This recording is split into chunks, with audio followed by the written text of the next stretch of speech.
Halo Tribuners, jumpa lagi bersama dengan saya Gusnul Asyaifah dalam tayangan berita selebritis. Kami akan menyajikan informasi menarik untuk Anda tentang seputar selebritis tanah air. Dan inilah berita selebritis selengkapnya.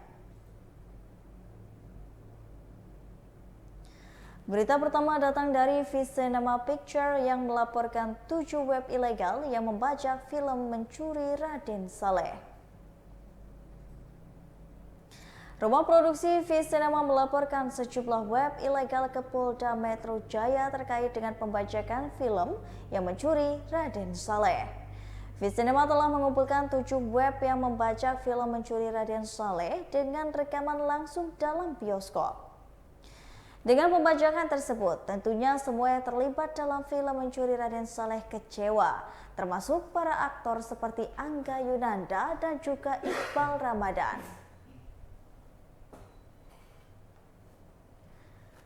Menurut pihak V-Cinema, padahal kini banyak platform ilegal yang menyediakan tontonan film. Lantaran itu sangat disayangkan jika masih ada film pembajakan. Putro tak memungkiri, V-Cinema Picture telah mengalami kerugian besar setelah film Mencuri Raden Saleh dibajak. Laporan tersebut terregistrasi dengan nomor LP-B-LP 4844-6-2022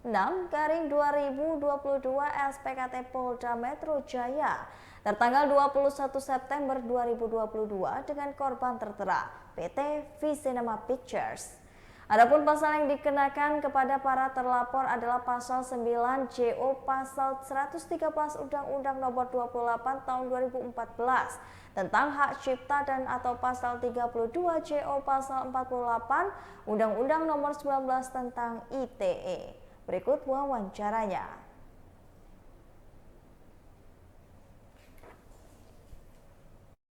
Raden Saleh sampai akhirnya kena bajak ini mengetahui informasinya. Mencuri Raden Saleh sendiri tayang kan 25 Agustus. Kebetulan kita baru dapat informasinya sekitar tanggal 7 September. Pak, ini kan yang dilaporin 7 URL ya. Itu apakah masih ada yang lain atau mungkin ini yang paling parah di 7 URL ini? Yang pasti masih kami tetap research. Kita akan cari, telusuri. Yang pasti yang 7 ini yang benar-benar bisa diputar saat ini. Mas Putro sebagai pihak V-Cinema, kerugian material apa nih yang sudah dirasakan selama alami? Pastinya banyak ya, pastinya kerugian materialnya. Cuman mungkin secara nominal kami perlu konfirmasi lagi, lagi. Seperti itu. Dari Mas Angganya sendiri gimana Mas? Ada perasaan kecewa sangat besar kah? Apalagi terus pemain-pemainnya gimana tuh Mas? Ya, tentunya kalau kekecewaan itu pasti ada. Yang namanya filmnya dibajak gimana sih? Kan film itu kan kebanggaan dari director, kebanggaan dari produser kan untuk secara legal. Sebenarnya banyak platform yang sudah ada secara legal. Contohnya kayak online dan segala macam. Namun sayangnya masih banyak website-website seperti ini. Makanya dari Angga sendiri ingin ada penindakan. Kan beberapa waktu lalu seperti teman-teman ketahui kita lakukan penindakan kepada Mas Aditya ya yang terkait dengan pembajakan keluarga Cemara. Dan saat ini kami akan melakukan penindakan seperti yang dilakukan untuk website-website. Kalau dari misalnya ada omongan dari Mas Angga atau dari pemain kayak Iqbal atau dari Angga atau dari Angga Yunanda dan ada nggak sih Mas Putro langsung ngomong gitu atau sekali dengar gitu ada kecewanya gimana gitu? Siapa misalnya? Yang pasti gini, saat kita pekerja kreatif membuat sebuah karya gitu dan ternyata karya kita yang dibuat oleh ratusan pekerja juga gitu, dan dibajak, tentu pasti akan ada perasaan kecewa dan sakit hati sih, seperti itu. Dan mungkin itu yang kami rasakan juga ya, mungkin termasuk juga Hesni. Mas, ini 7 URL ini apakah mereka full ngevideoin semuanya atau ada potongan-potongan seperti itu? Full. Satu film full. Dan yang lebih menyakitkan mereka merecord langsung dari dalam bioskop. Berarti Itu yang kami. Berarti merasa kecolongan sekali ya dari pihak bioskopnya juga nggak ada sama sekali atau gimana tuh? Gimana? Iya berarti merasa ada kecolongan Dari manajemen bioskop sendiri, apakah ada koordinasi dari pihak Visinema mungkin sebelum melaporkan ini membawa ke pihak hukum, apakah udah ngomong ke pihak FS1? Mas, ini kan URL ya yang dilaporkan, tapi pasti kan ada orang-orang di balik URL ini. Udah dipegang belum sih nama-namanya yang mau mengoperasikan URL ini? Semuanya dalam lidik. Tapi sebenarnya berarti tidak ada somasi bang, langsung melaporkan ya. Langsung lapor. Ya karena masih siapa? Orangnya juga nggak ketahuan. Pengelola website mungkin kan Website di gimana? mungkin abang bisa cek ke Pandi Di domainnya. gitu kan. Ke Pandi itu kan organisasi website gitu kan. Iya, tapi Terkait kepemilikan website gitu. wilayah penyidikan ya. Berarti yang dicari adalah nanti pengelola websitenya ya. Iya. tapi sampai sekarang masih ada nggak tuh websitenya dan film-filmnya, atau sebenarnya udah langsung menghilang, udah di blok juga? Masih ada. Masih beroperasi Sampai saat ini masih ada, masih bisa beroperasi. Lalu selanjutnya akan seperti apa sih, kan ini udah kecolongan ya, udah 7. Ada langkah lagi nggak supaya nggak banyak gitu yang record juga untuk sini sendiri? Langkah selanjutnya apa? Sebenarnya kalau langkah Untuk itu tidak. kan langkah penegakan hukum ya. Jadi kita sih berusaha untuk tetap protection, cuman yang namanya kejahatan itu selalu ada. Maksudnya pembajakan itu selalu pasti ada. Makanya gimana caranya kita melakukan protection terhadap aset kita, dan kalau seandainya ada tindak pidana kita lakukan pelaporan. Ini berarti pasalnya apa nih, Bang, yang disangkakan? 113 Undang-Undang Hak Cipta plus Undang-Undang ITE pasal 32 junto pasal 48. Kalau dari Visinema sendiri pengennya hukum dan dijebloskan, atau nanti ketika udah sudah dilaporkan ada permintaan maaf, damai, seperti apa? Ada pergantian ganti rugi kah? Seperti apa? Atau gimana? Ke depannya? Ya kalau dari Visinema sendiri inginnya tetap penegakan hukum. Ya orangnya berharap bisa ditahan. Ditangkap. Ini ancamannya berapa tahun? Ancamannya Bang? Ancamannya 10 tahun paling tinggi ya. 10 tahun plus denda 10 miliar.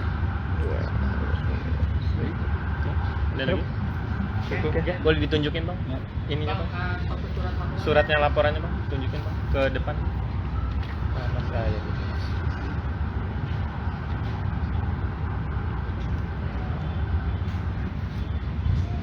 Boleh di ke tengah, enggak?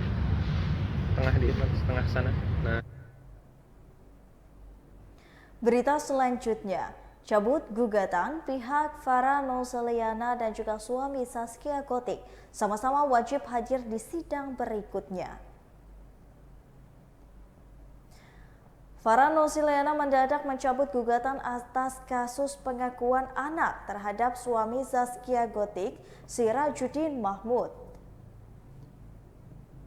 Pencabutan gugatan ini telah dikonfirmasi oleh Humas Pengadilan Negeri Cikarang, Sondra Mukti. Menurut Sondra, surat pencabutan gugat diterima pada tanggal 14 September 2022 lalu melalui PT Asp Pengadilan Negeri Cikarang. Menurut tinjauan Majelis Hakim, surat pencabutan gugatan tersebut tidak dicantumkan alasan mengapa gugatan dicabut. Oleh karena itu, Majelis Hakim tidak bisa mengabulkan permohonan penggugat dan perlu melakukan konfirmasi secara langsung dari pihak Farah Noseliana.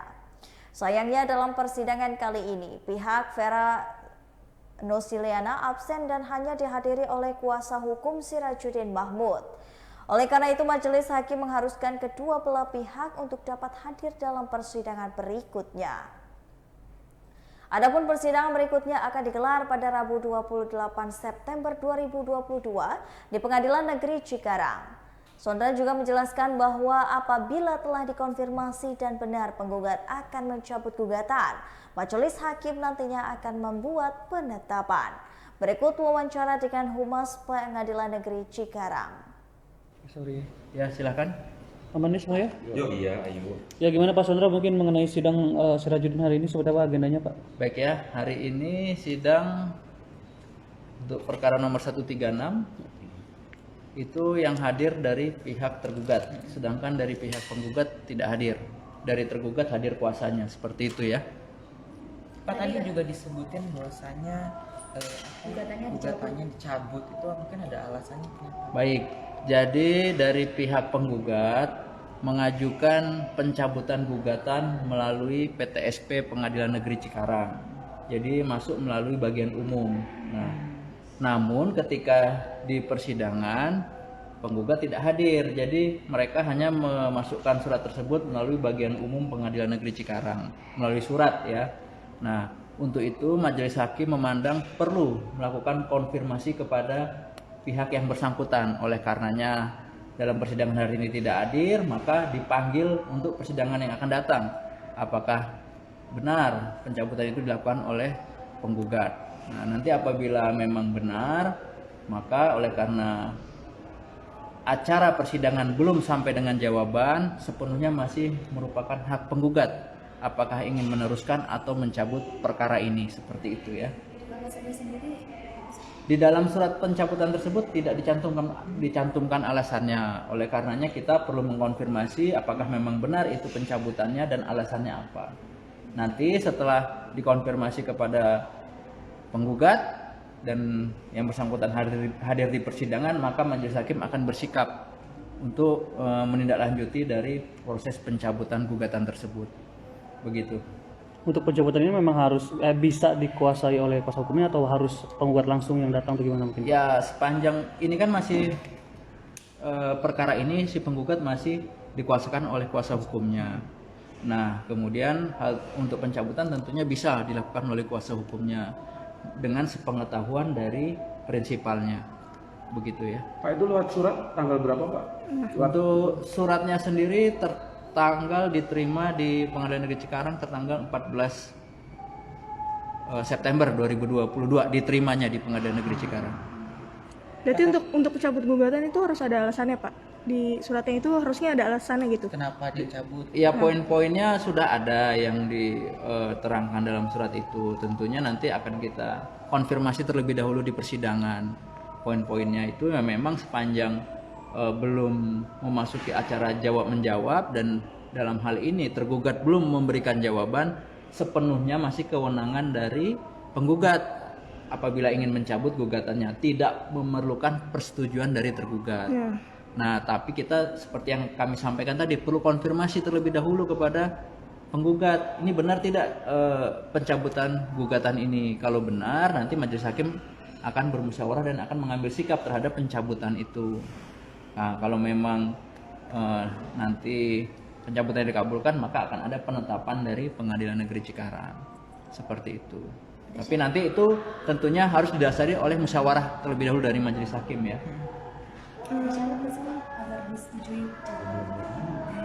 Ya, seperti yang saya sampaikan tadi, kalau memang belum sampai acaranya masih belum jawaban dari tergugat, sepenuhnya masih hak dari penggugat untuk mencabut gugatannya. Ya, apabila sudah ada jawaban dari tergugat, maka harus persetujuan dari tergugat. Di dalam perkara ini kan tergugat belum memberikan jawaban, jadi masih hak dari penggugat. Tapi kita perlu konfirmasi seperti itu. Makanya kita memanggil kembali penggugat untuk hadir di persidangan. Pak, berarti tanggal 28 kan mereka akan dipertemukan kembali antara penggugat dan penggugat. Kalau tanggal 28 itu udah ketemu, apa istilahnya hasilnya berarti tinggal satu kali sidang lagi selesai atau seperti apa? Ya, nanti kita lihat dulu. Kalau tanggal 28 sudah hadir penggugat, kemudian yang bersangkutan benar memberikan pencabutan gugatan surat itu, ya nanti majelis hakim akan mengambil sikap. Ya, tentunya saya juga tidak ingin mengatakan apa sikap dari majelis hakim karena itu adalah musyawarah nanti ya di persidangan ya. Jadi itu kan sifatnya juga masih kita tidak mau berandai-andai, kita harus melihat dulu persidangannya nanti seperti apa. Itu berarti keduanya harus datang, wajib gitu. Iya, tentunya para pihak yang berperkara wajib hadir di persidangan kan seperti itu. Prinsipal, Pak, apa bisa kuasanya aja? Iya. Ya, karena ini masih dikuasakan ya bisa kuasanya saja. Okay. Ya, tapi untuk sikap atau keputusan majelis hakim kami tidak bisa memberitahu dan tidak bisa berandai-andai. Kita harus melihat di proses persidangan nanti. Pak Ustaz, memang hari ini agendanya apa sih harusnya? Agendanya harus jawaban dari tergugat kah atau? Iya, yang kemarin kan pertama setelah mediasi gagal, terus agendanya seharusnya pembacaan gugatan, ya kan? Pembacaan gugatan nanti dilanjutkan apabila tidak ada perubahan, dilanjutkan dengan jawaban. Nah, tapi kan ternyata ketika seharusnya pembacaan gugatan, tapi dari pihak Berita selanjutnya, operasi hernia anak Rizky Bilar dan juga Lesti Kejora berjalan dengan lancar. Anak sematawayang Rizky Bilar dan juga Lesti Kejora, Muhammad Lesral Al-Fatih Bilar, sudah diperbolehkan pulang dari rumah sakit. 2 hari yang lalu, Rizky Bilar pernah mengunggah kondisi bayi Fatih yang hendak dioperasi karena hernia di RS Bunda Jakarta. Baru saja Rizky Bilar meninggalkan rumah sakit bersama anak dan istrinya.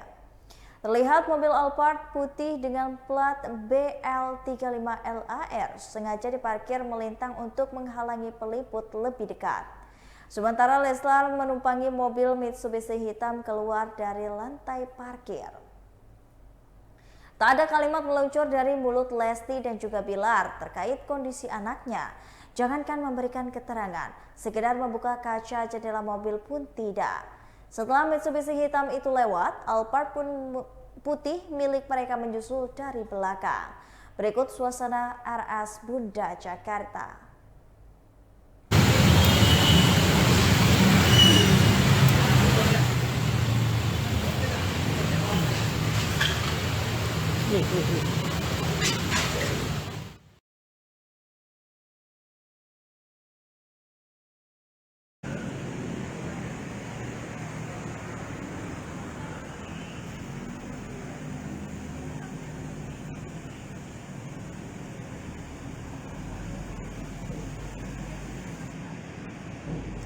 Selamat malam Sobat Krit. Saya Virgileri. Saat ini saya sedang berada di Rumah Sakit Bunda.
Itu spionnya lepas gitu.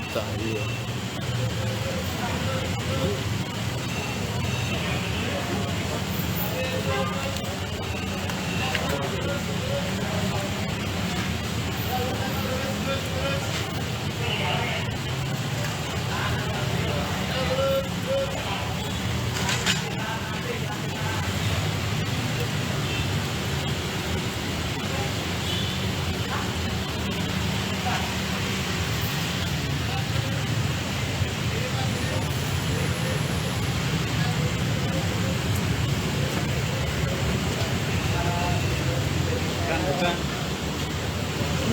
Bukan. Kasih jalannya, kasih jalannya. Ya. Terus. Iya ya.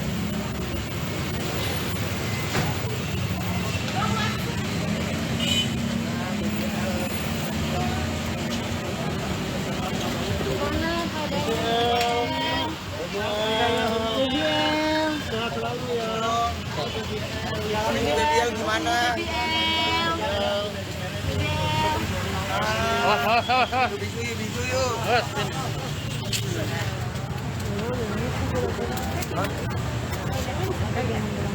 Hah? Oh iya.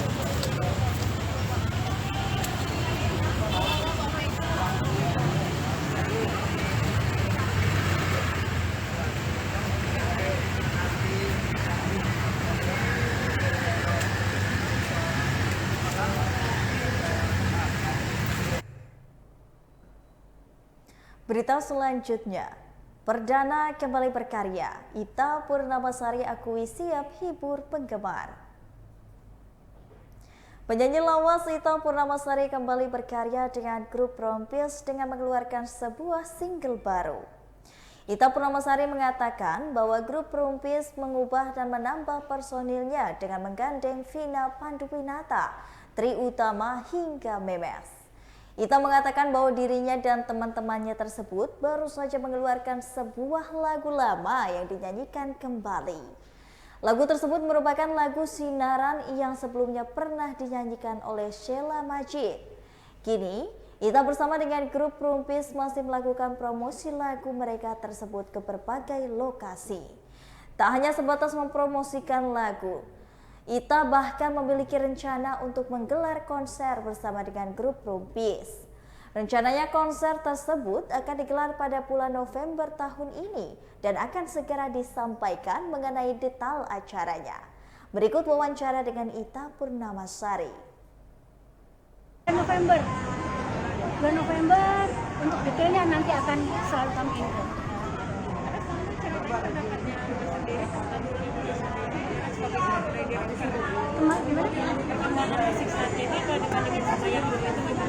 Wah, perkembangan musik saat ini sangat luar biasa sekali ya. Apalagi dengan anak-anak muda sekarang, penyanyi milenial ini gila, keren-keren banget. Mereka dengan talenta bermusik, bernyanyi yang luar biasa. Jadi dalam arti kita semangat bersaing, tapi dalam arti positif itu semakin menyemarakkan dunia musik Indonesia. Salut. Kak Ita boleh cerita sedikit dong, Rompis itu kapan gitu dan gimana konsepnya gitu? Rompis itu sebenarnya aslinya udah ada ya Mas, dari dulu tahun 80, tahun 90-an. Saat itu kan Rompis aslinya membernya tuh Vina Panduwinata, terutama Malida dan Atik Sibi. Nah, karena Atik Sibi bermukim di Amerika, kemudian Malida konsen di perusahaan muslimnya, bisnisnya. Akhirnya di pandemi kemarin, Rompis bikin formasi baru, saya, Yunisiara, dan Memes masuk, jadinya kami berlima. Kemudian sudah 3 single yang kami hasilkan, yaitu Kasih Putih, kemudian Ibu, terakhir kemarin Sinaran. Itu ada perbedaan nggak sih Kak yang Rompis dulu sama sekarang? Oh ya, pastinya dengan masuknya member baru ini otomatis karakter vokalnya kan juga beda, tapi gimana caranya kita berlima itu saling mengisi ya. Kemudian untuk musiknya juga pastinya lebih kekinian. Kami juga kolaborasi sama anak-anak muda sekarang, musisinya Lali Elmani kemarin yang untuk lagu Sinaran. Itu kalau boleh tahu kenapa memilih anak muda gitu Kak untuk kolaborasinya Kak? Ini zaman kolaborasi, jadi senior kolaborasi bareng yang anak-anak generasi milenial. Itu harapannya apa Kak dengan kolaborasi anak sama anak muda, harapannya? Supaya anak-anak dengan musik yang lebih kekinian, lebih baru, juga anak-anak muda sekarang lagunya lagu lama tapi dikemas dengan musik yang baru. Oh, ternyata lagu zaman dulu tuh enak, apalagi dikemas dengan musik yang baru. Jadi kita ingin menjangkau penggemar yang anak-anak sekarang juga, selain yang para fans kita dulu juga bisa bernostalgia, terus kita bisa mendapatkan fans baru dari generasi milenial. Tanggapannya Kak, kan banyak anak muda yang banyak karya baru juga sekarang ya, udah booming, bahkan ada yang sampai go internasional lagu-lagunya kayak Agnes dan lain sebagainya. Itu tanggapannya gimana Kak? Wah, salut banget dengan para musisi penyanyi kita yang bisa go internasional ya Mas, karena itu karena musik Indonesia lebih dikenal lagi, lebih luas lagi di sini. Kalau harapannya untuk perkembangan musik Indonesia gimana tuh Kak?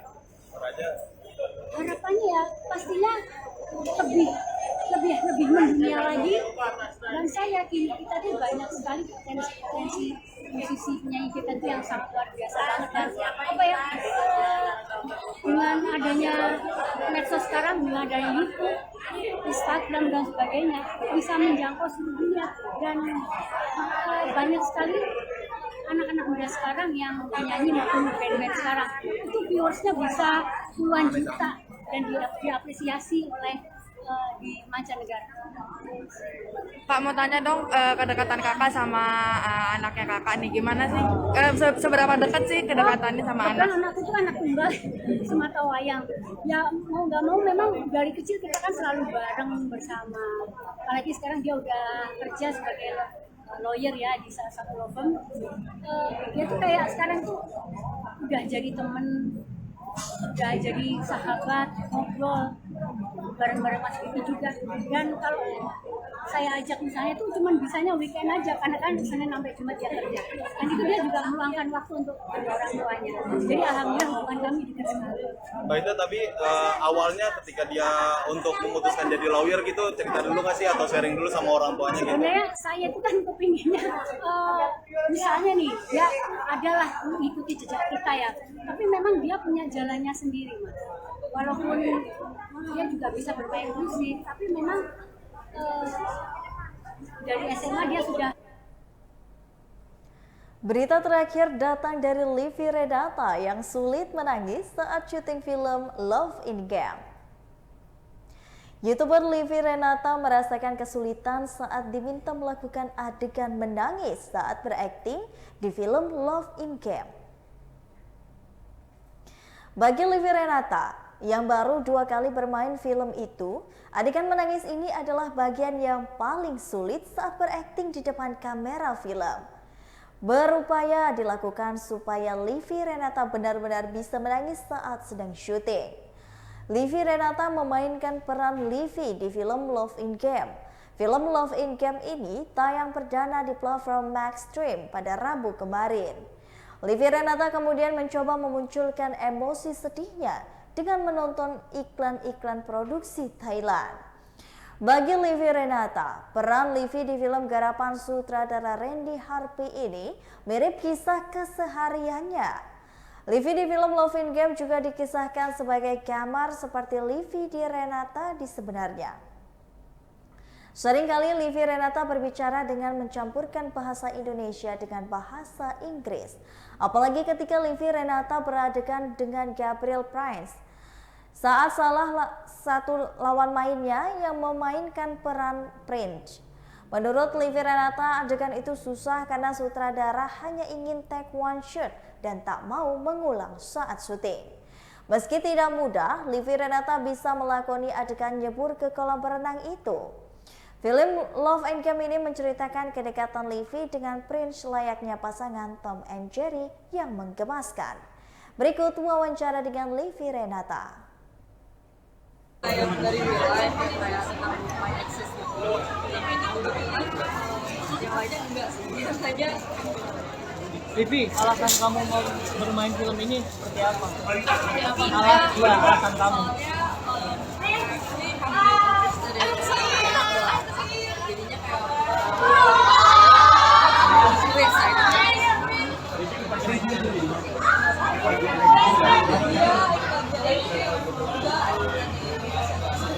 Jadinya Livi, karakter kamu Ayu kok masuk di film ini juga? Iya, itu sebenarnya proses kamu juga masalah gitu.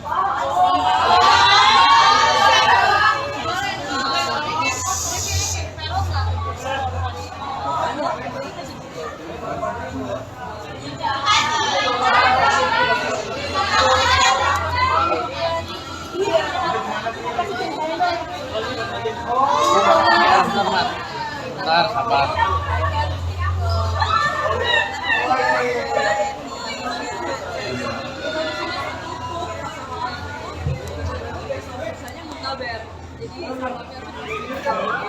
Tapi terakhirnya pengaruh nggak sama kamu apa yang dirasain ketika memang akhirnya? Ketika itu terus Ketika itu, gila, di saat itu sih aku ngerasain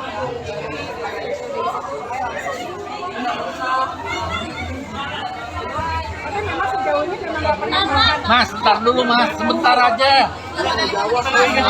Iya sebentar aja, ini lagi diwawancara. Lagi diwawancara. Jangan motok-motok dong, orang lagi diwawancara kok kayak gini sih. Livinya mau. Kata 5 menit itu baru 1 menit udah dipotong. Berecek banget. sebenarnya ada cerita yang dari real life kayak tentang Baiklah Tribuners, itulah tadi berita selebritis bersama dengan saya Kusnula Syaifah. Jangan lupa terus saksikan YouTube Tribun Lampung News Video, Facebook Tribun Lampung, TikTok Tribun Lampung, Instagram @Tribun Lampung untuk mendapatkan informasi lebih up to date lainnya. Terima kasih dan sampai jumpa.